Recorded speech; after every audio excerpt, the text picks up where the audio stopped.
You're watching Beyond Markets, where we bring you up to speed on development outcomes in Africa. I'm Kenneth Igbomor, and thank you so much for joining me on today's episode.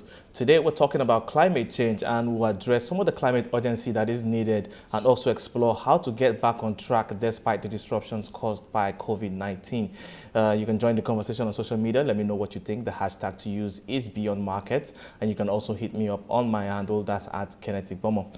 Now, the United Nations Economic Commission for Africa says the climate crisis in Africa should be treated with the same urgency as the COVID-19 pandemic.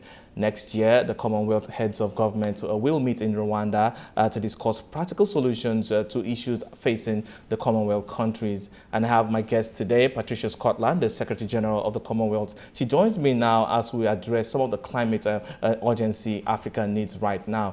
Thank you so much for your time on the show today. And when you look at how the world is rallying around for COVID-19, we're seeing all this support coming from left, right, and center. I'd like you to speak on to the urgency that is needed to address the climate issues that we've been dealing with, especially on the continent. Absolutely, because I think we've never needed multilateralism more. The world is facing a number of crises, three intersecting crises. The first, of course, is the COVID-19 pandemic, which is reaching its tentacles into every single home across the world, whether directly or indirectly. We're all worried and concerned about those we love and our livelihoods. So that's one crisis. The second crisis, of course, is the climate crisis, which we are seeing having dramatic effects, whether it's cyclones in the Pacific and in Asia, or locusts, or desertification and drought, the rising of sea levels, the warming of our seas, causing hurricanes in the regions, particularly this season. It's going to be problematic for the Caribbean. And as you know, the Commonwealth is made up of 54 countries. 19 of them are in Africa, and many of them are small and least developed and developing. So it's critical for them. Now, if you take those two issues together, they are causing a third problem, and that is economic.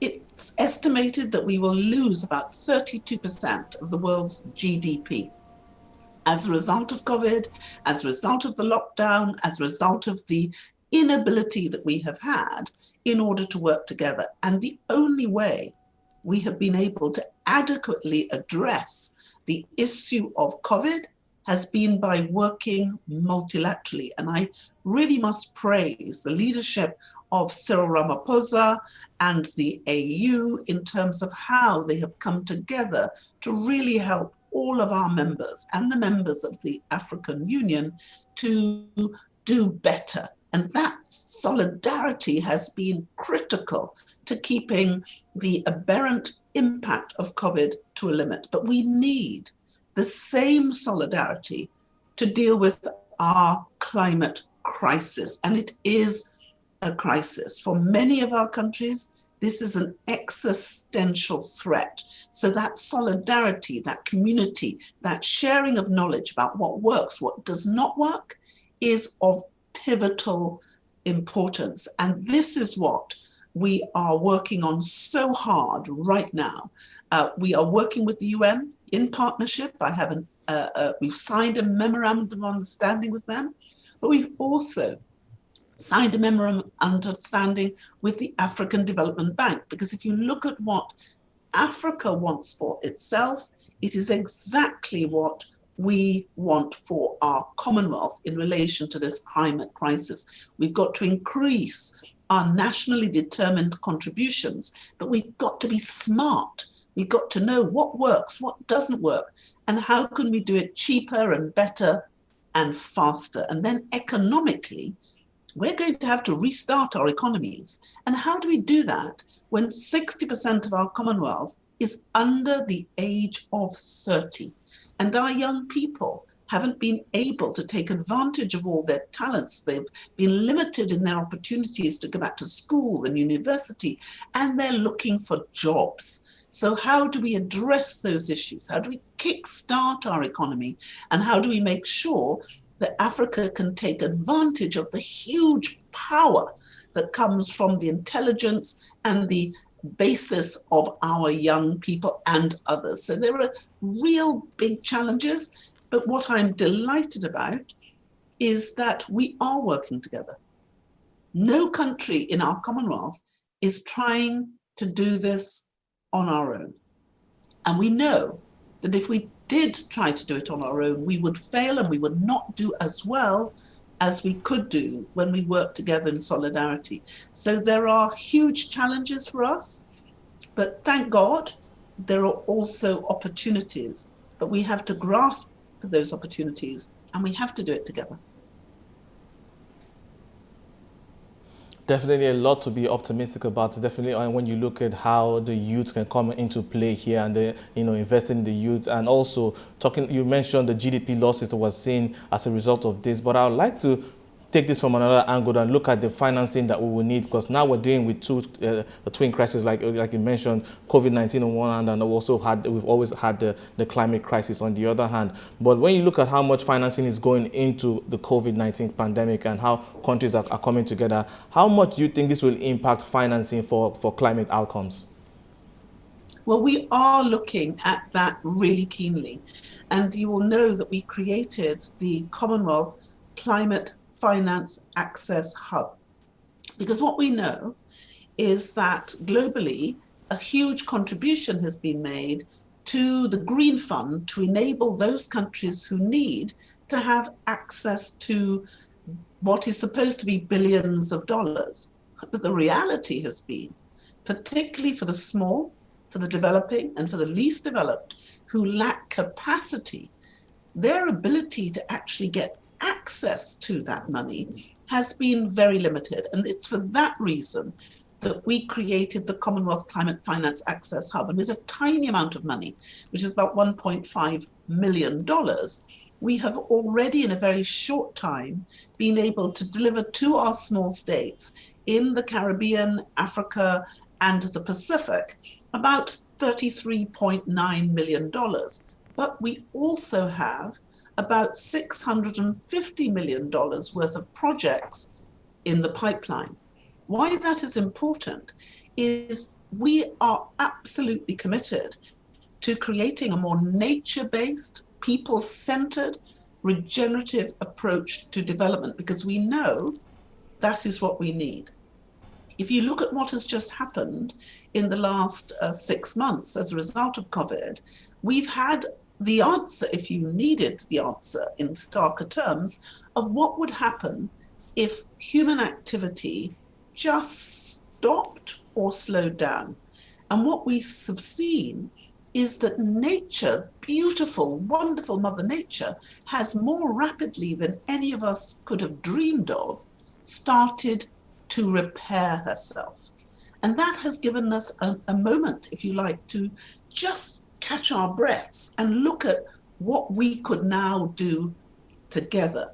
And that opportunity to share what works and what will regenerate our land is really important. Because if you can see what the Commonwealth Secretariat has done in the last 4 years, we've concentrated on how we better understand what's happening in the atmosphere. So we have our common sensing work, where we're looking at the satellite technology to give us information about the movements and how we can respond by planning better, by looking after our land, by planting at different times, and by having a heads up as to when we may get a cyclone or a drought or some other climatic crisis, and doing that early. So that was atmospherics.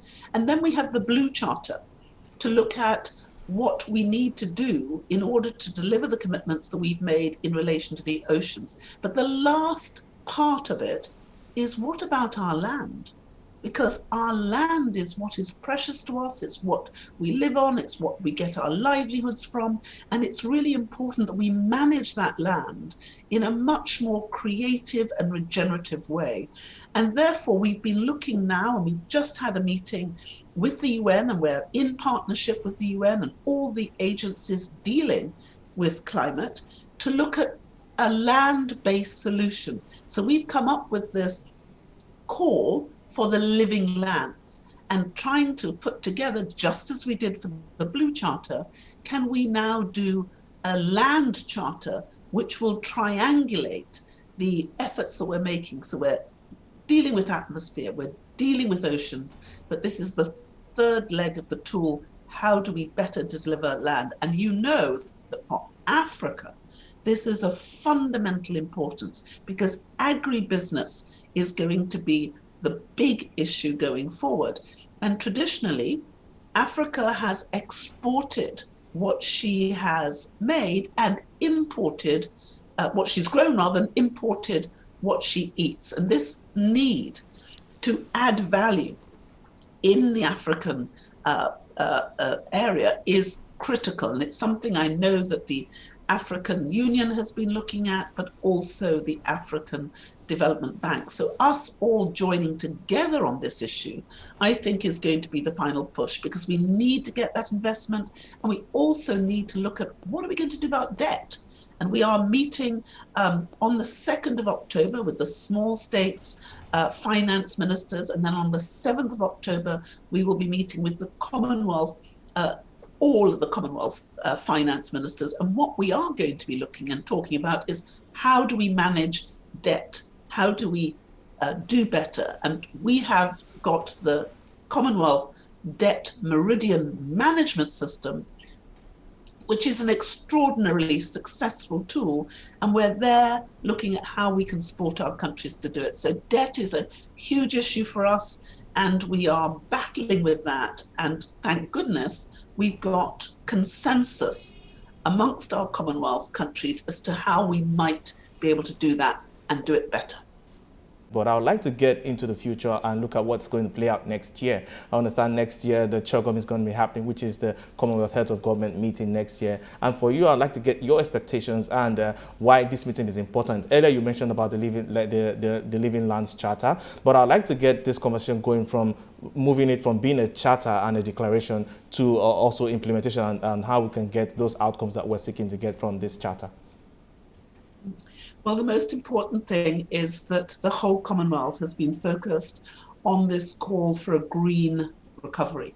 And I'd really like to commend Africa for its leadership in taking bold steps towards a greener and more sustainable future. And the work that we're doing with the African Development Bank in this regard is really important.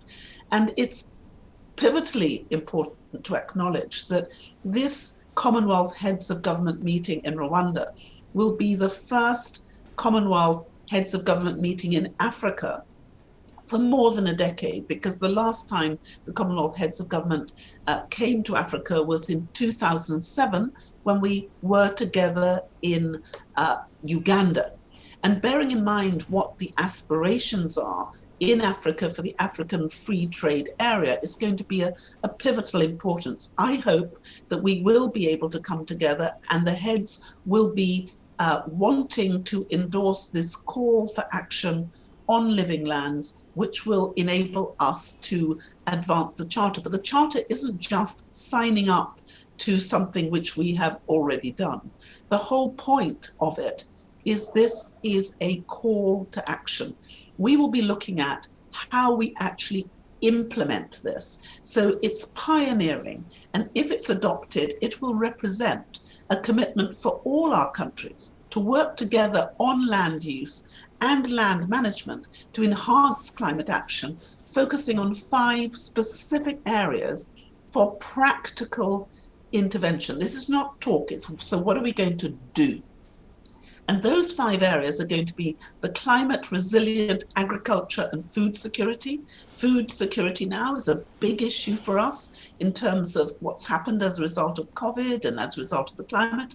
Then we're going to look at soil and water conservation and management. The third area is going to be sustainable green cover and biodiversity. The fourth, carbon neutral and climate resilient livestock rearing and animal husbandry. And the last but not least is indigenous people and climate resilient development. Because what we know is if we are going to have a regenerative approach to development and a regenerative approach to restoring our land, then we need to capture the best of our indigenous knowledge and add that to the modern technology that we have to get there more quickly. So we don't need to jettison all the things that we've learned over generations, but we need to apply it better. And there's a real opportunity when we come together in June for us to have a launch pad into COP26, because we're going to have COP26 in Glasgow in November. And the last time we had COP21, you'll remember it was the Commonwealth meeting that took place in Malta in 2015, which came up with the formula which said 2 degrees, 1.5 aspirational target, and an implementation. So this is our opportunity to do the same. And I really can't commend Africa enough because of what Africa has done, not only in individual countries, but on the sub-regional and continental levels. Because across the 19 African countries that are members of the Commonwealth, less than 1 million have been confirmed to have COVID-19, and about 20,000 lives were lost, but it's so much less than it could be. So the innovations that are coming out on these areas are really helping everyone to do an awful lot better. So collaboration, communication. And I'm hoping that when we get to Kigali, we will also be looking at how we can be smarter in terms of enhancing the trade element, because we currently have, up to last year, $700 billion worth of intra-Commonwealth trade. And we know that we can do better. And if the African Continental Free Trade Area will be active by then, this will be a really important, valuable factor in order to enhance post-COVID economic recovery for the region. And we are so hopeful about the prospects of trade amongst Commonwealth countries after the crisis. Over the years, following the global financial crisis, the Commonwealth's overall exports of both goods and services grew at a faster rate than the world average. And the Commonwealth's exports in goods grew by about 8% compared to only 5.5% for the world from 2010 to 2018.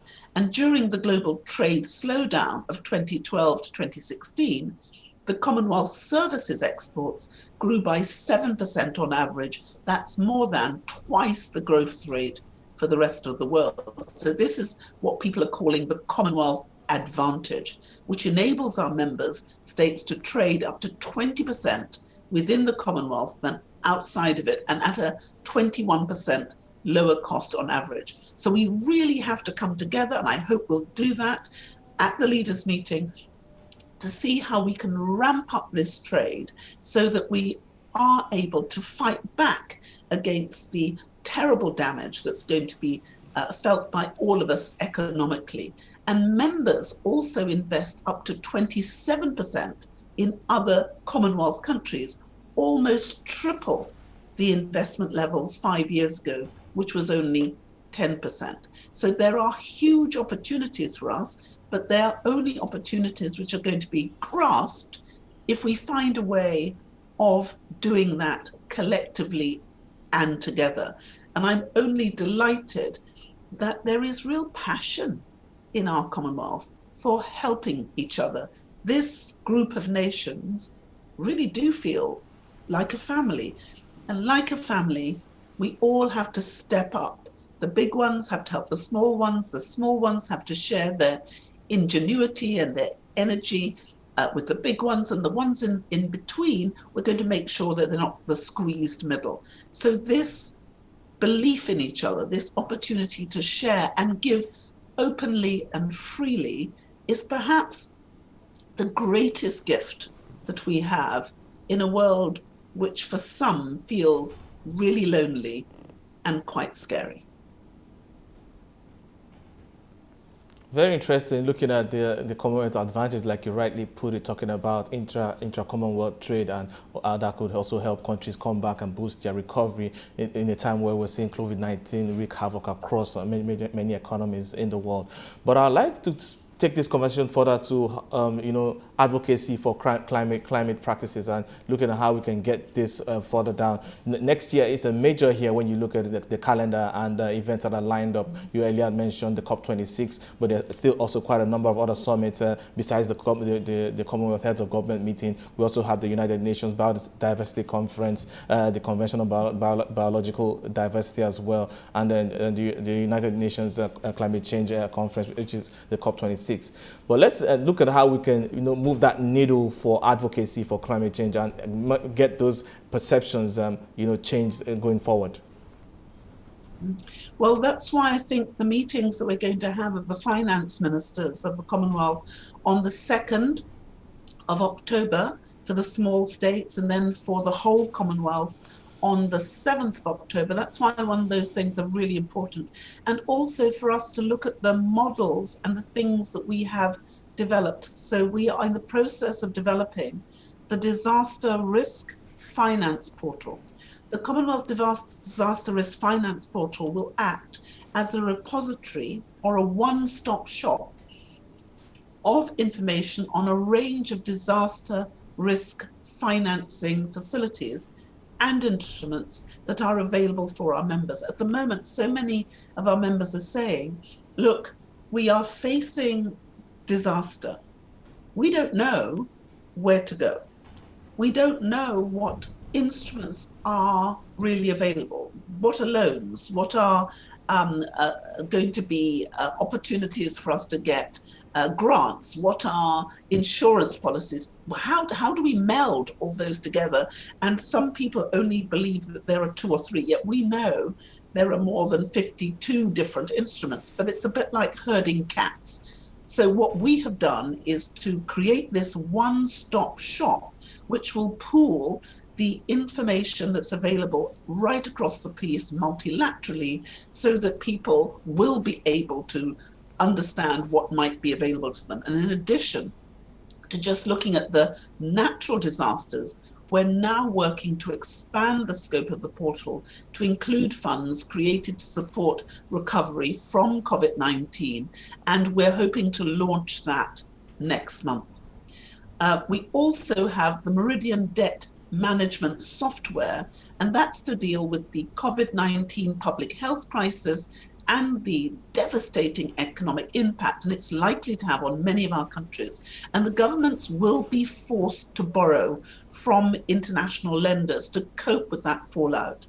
And the Commonwealth Meridian is a state-of-the-art web-based tool that helps governments proactively manage debt, and particularly public debt, but it doesn't just deal with public debt. In this new Meridian, we've also incorporated private debt so that governments who have to work right across the piece have an opportunity to do that better.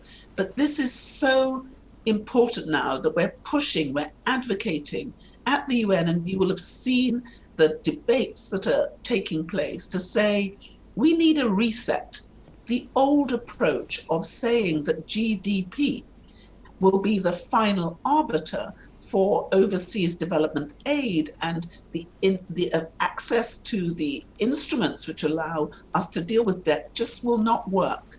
We have to accept that you could be a high-income country or a medium-income country 2 minutes before you are hit by a devastating cyclone or a hurricane, or having all of your fields eaten by locusts, and you can literally go from a high, medium income to a no income country. And I saw that very clearly in 2017 when Hurricane Maria hit the country of my birth, Dominica, and we went from a medium income country and we lost 226% of our GDP. Now, to continue to say that Dominica was a medium sized country, medium income country, was just unrealistic.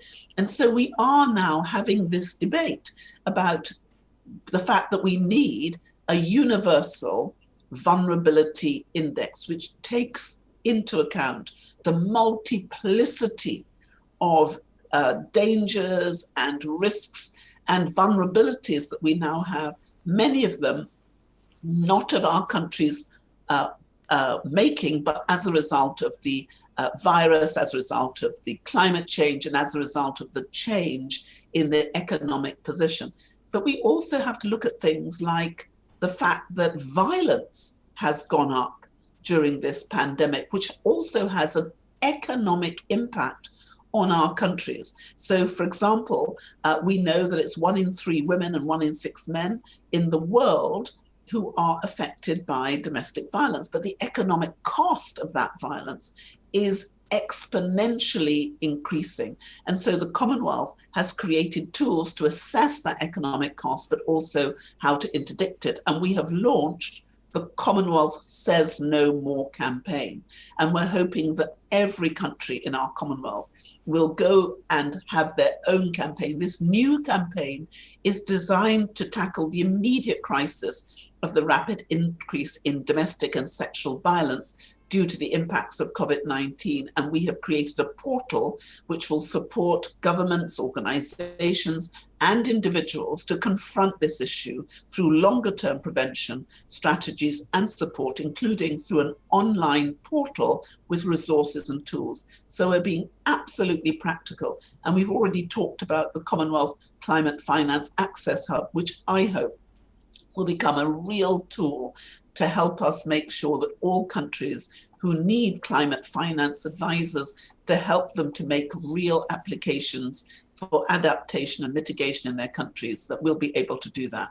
So we have the instruments, but we really have to work together. And this discussion at the UN, the discussion that will take place in Kigali in 2021, next year in June, is going to be really important. And I really hope that the African Free Trade Area will be another launch pad that we can all use by having an opportunity to work together. Because remember, the Commonwealth has one language. We all speak the same language. We all obey common law. We all have similar parliamentary structures, and we all have similar institutions. So what hopefully will work for one of us may well work for the other. And I'm hoping that if one of our members spends a penny, a dollar, a rupee, a shilling, then no other